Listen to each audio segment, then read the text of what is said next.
Arrêt à l'entre-vie. Aujourd'hui, mon ami et moi décidons de profiter de la clémence du temps pour nous offrir une petite escapade à la découverte des paysages du sud Tyrol. Nos enfants, chacun d'entre eux éparpillés dans ses propres occupations, nous ont laissés pour quelque temps, et nous avons décidé de profiter avidement de ces quelques jours d'intimité conjugale. Mon âme est à l'évasion, et ce petit espace sauvage, campé à 1500 mètres d'altitude, s'y prête à merveille. Nous laissons la voiture aux abords du chemin, sur une petite place gravillonnée, chaussons nos souliers de marche et nous harnachons de nos sacs à dos. Ils sont remplis d'une masse de choses parfaitement inutiles, mais dont les marcheurs amateurs que nous sommes ne peuvent se passer. Outre quelques victuailles, nous nous alourdissons de nos caouets, malgré le temps magnifique, de crème solaire, d'une multitude de cartes diverses de la région, ainsi que de nos jumelles, appareils photo et autres instruments New Tech prompts à nous indiquer heure, date, altitude et longitude, ou à vibrer allègrement au cas où nos indispensables personnes seraient réclamées. Car, malgré nos esprits aventureux, nous restons accrochés à nos vieilles et viles habitudes. Mais cette superflue modernité, si elle nous encombrera bel et bien, ne nous dérangera pas plus que cela, car, engaillardis par la magie des lieux, nous aurons tôt fait de négliger son poids, et elle dormira, l'appareil photo mis à part, du sommeil de l'oubli. Notre fugue sauvage commence par la traversée des champs de foin. Nous suivons le petit sentier de cailloux, qui serpente dans la verdure, où s'éparpillent une multitude de petites habitations, de minuscules chalets de bois destinés à abriter les travailleurs des champs lors de la période de fauche, qui est justement la période actuelle. Hommes, femmes et enfants, disséminés un peu partout le long des pentes abruptes, fauchent, retournent, ratellent, ramassent et ligotent un foin séché par un soleil de plomb et une brise forte et permanente. Sous ce souffle soutenu, les herbes fouettées ondoient par vagues, et le soleil réfléchit ses étincelles contre les herbes dont les tons verts, ocre et or jouent avec la lumière, enchantant la vue et l'âme. Nous continuons, longeant pour quelque temps un petit torrent en contrebas qui dévale les rochers dans un jet de perles scintillantes pour rejoindre le calme de la rivière qui irrigue la vallée. Nous grimpons un petit sentier, pas démesurément escarpé, mais bien assez tout de même pour nos pauvres chevilles encore fatiguées par notre marche de la veille. Après 2 heures d'escapade, arrivés à 1900 mètres d'altitude, comme nous l'indique la pancarte rivée à un vieux pin malade, nous nous arrêtons un moment sur le petit pont qui enjambe le torrent et qui permet aux marcheurs de partir à la conquête d'un nouveau versant de montagne. Pour notre part, nous n'irons pas plus loin. Nous profitons un instant du magnifique paysage qui s'offre à nous, de ce ruisseau dévalant les montagnes qui s'écartent à nos pieds, puis nous entamons notre retour. Mon ami, plus alerte et motivé que moi à quitter cet endroit, part au-devant d'un pas décidé, alors que pour ma part, je décide encore de flâner un moment, enivré par la fragrance des fleurs de camomille et la résine de pin. Soudain, le souffle lisse, qui jusqu'ici offrait à nos visages sa caresse rafraîchissante, s'éteint. Les arbres deviennent silencieux. Seul le clapotis de la rivière persiste, quand soudain, derrière le chant de l'eau, s'élève un chuintement, un tout petit son que mes oreilles captent, mais que mon esprit chasse aussitôt, l'attribuant à mon imagination. Je continue mon chemin, un pas, puis un second, quand j'entends à nouveau le bruit, plus fortement, plus distinctement. Je sursaute, m'arrête, le cœur battant 1000 combats dans ma poitrine. Peur, curiosité, toute une armada d'émotions diverses et ambivalentes qui endolorissent mon esprit, mais réveillent et alimentent mon imagination. Mes yeux cherchent au milieu des rochers et des pins, des mélèzes et des épicéas, fouille les cavités et les coins sombres. Ici. Jette une racine creuse, recouverte d'une mousse vert clair, sur ma droite. Puis un petit rire amusé vient s'ajouter à cet appel.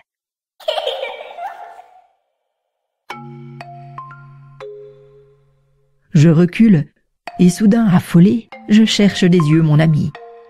Mais il a disparu au détour du chemin. Me voilà seule avec ma folie, me dis-je dépité, et je décide alors de m'y abandonner. La curiosité vainquant la peur, je m'approche doucement et souffle « Qui est là ?» Je me sens un peu stupide, plantée seule en bordure de ce chemin de montagne, le corps penché, le cou tiré en direction des herbes hautes, à m'adresser ainsi aux racines. À l'instant où je me reprends, soudainement rappelé à la raison par mon intellect rationnel, et que je m'apprête à continuer mon chemin, la petite voix rauque et nasillarde reprend. « Je suis ici, vieille sotte. N'as-tu donc pas assez de tes 2 yeux ?» M'entends-je asséner. Je me penche plus avant et vois, assis au fond d'une vieille souche creuse, un tout petit bonhomme, pas plus haut que 3 champignons, assis sur un petit bout de branche morte.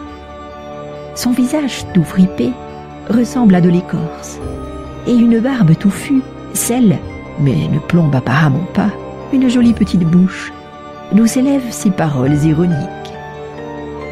Il est vêtu d'une jaquette verte, munie de quelques boutons multicolores ressemblant à des têtes d'épingles, et d'un pantalon couleur noisette qui coule sur des chaussons étranges, de forme pointue et dont la matière ressemble à des écailles de pommes de pin. Il arbore un petit nez en trompette, et ses pommettes saillantes soutiennent une paire d'yeux d'un bleu foncé, profond, étrange et envoûtant comme l'abysse d'un océan. Un petit bonnet blanc crème glisse sur ses sourcils épais. Mais ce qui lui donne une apparence encore plus extraordinaire et fabuleuse, ce sont ses oreilles. Telles 2 larges ormeaux aux bords pointus collés de chaque côté de son visage, elle bâille et s'agite au gré des frémissements sylvestres.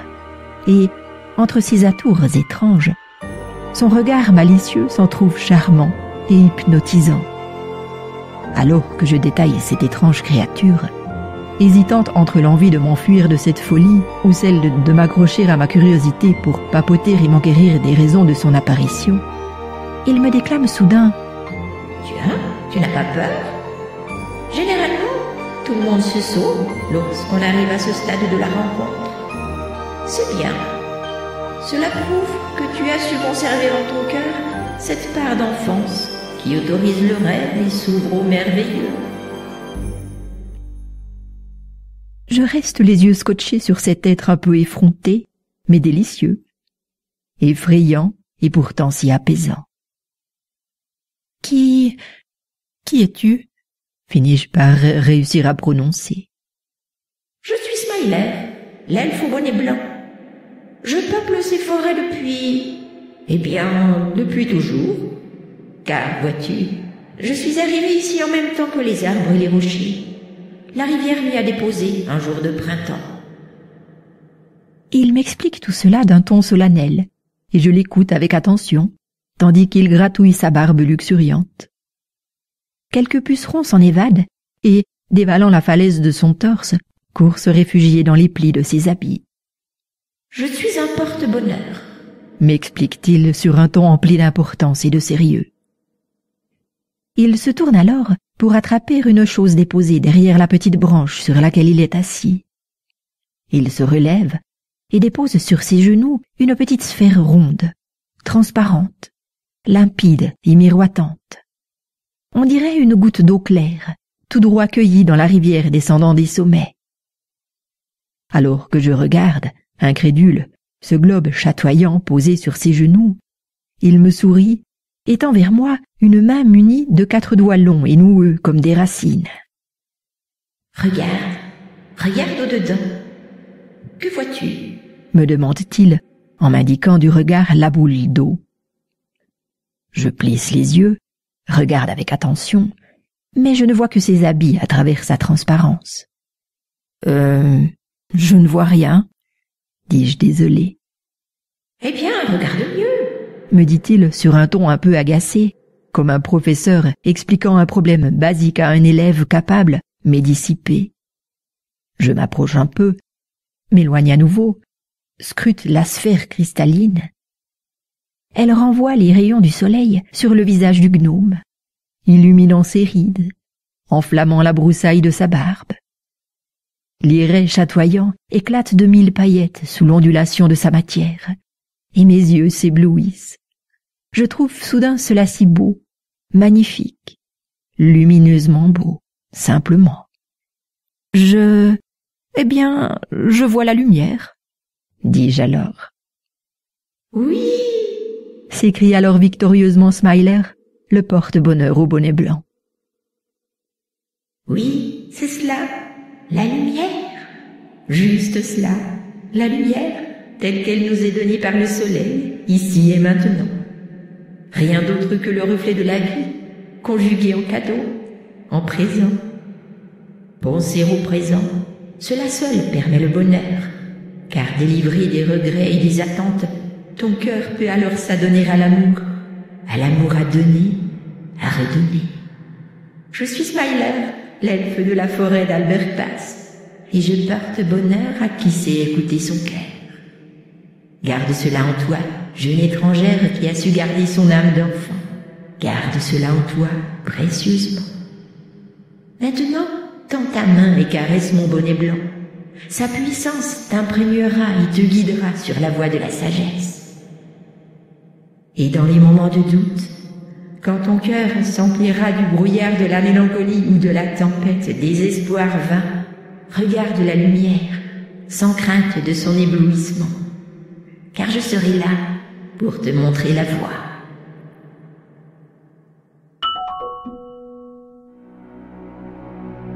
Ému aux larmes par ces paroles, je me sens envahi par une douce sérénité. Je sens alors l'émotion perler sur ma joue et chatouiller ma peau, et passe pudiquement la main sur mes yeux pour y essuyer la bruine naissante.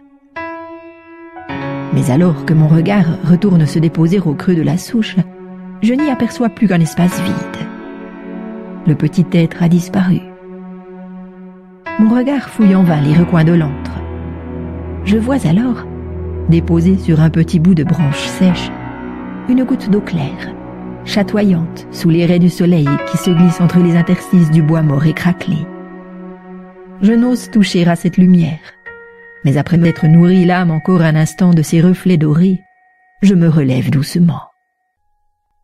Ah, quelle imagination m'insuffle donc cet endroit magnifique! Car évidemment, Smiler, le bonnet blanc, la boule d'eau cristalline, tout cela, bien évidemment, je l'ai rêvé. Oui, l'esprit drogué par la magie des lieux, j'ai imaginé toute cette magie. Je me retourne vers le chemin et, le cœur léger, m'apprête à redescendre rejoindre mon ami. Je dois presser le pas, car il a certainement pris pas mal d'avance. Mais alors que j'ai fait quelques pas, j'entends dans les profondeurs de la forêt de pins et de mélèzes un petit bruissement qui s'étire et résonne jusqu'aux profondeurs de mon cœur. Psst, psst. La lumière. N'oublie pas, la lumière.